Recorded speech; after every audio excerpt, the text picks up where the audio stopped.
आप सभी लोगों का स्वागत है हमारे वीडियो में। और आप लोगों के देहाती मड़वा गारी गीत सुनावत हैं। आप लोग गीत के सुनल जाई पूरा गारी गीत।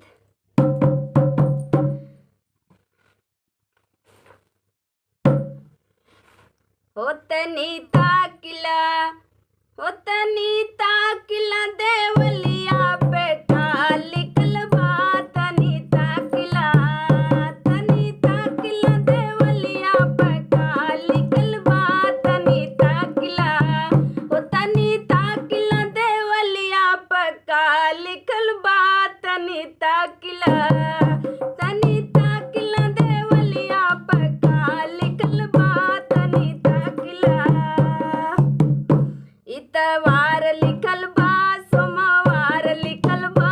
इतवार लिखल बा, सोमवार लिखल बा। इतवार लिखल बा, सोमवार लिखल बा। तुअरे बहिनी के 10 भतार लिखल बा। तनी ताकिला देवलिया पर लिखल बा। तनी ताकिला देवलिया पर लिखल बा।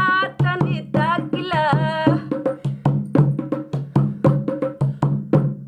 अठन्नी चवन्नी डबल पैसा।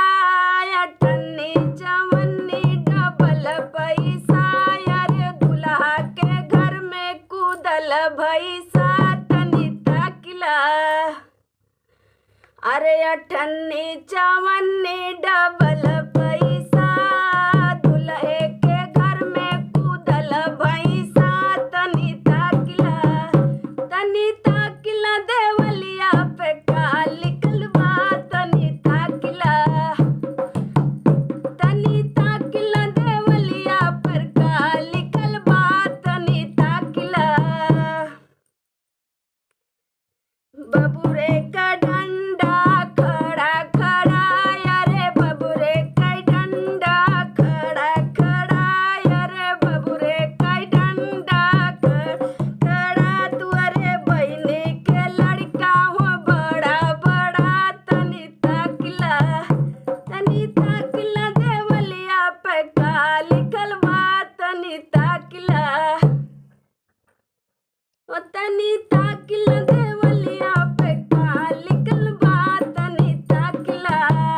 तनी ताकिला देवलिया पे लिखल बा।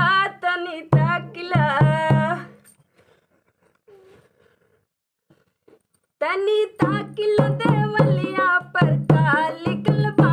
तनी ताकिला यहाँ के तलौना हो बहुत। यहाँ के तलौना हो बहुत हिला।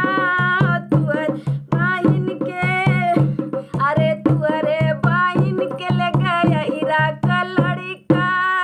तनी ताकिला देवलिया पर लिखल बा। तनी ताकिला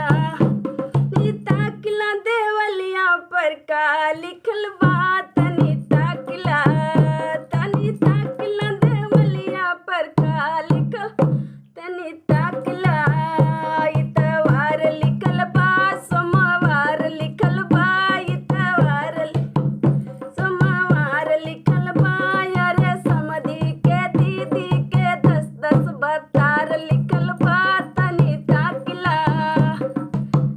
तनी ताकिला देवलिया पर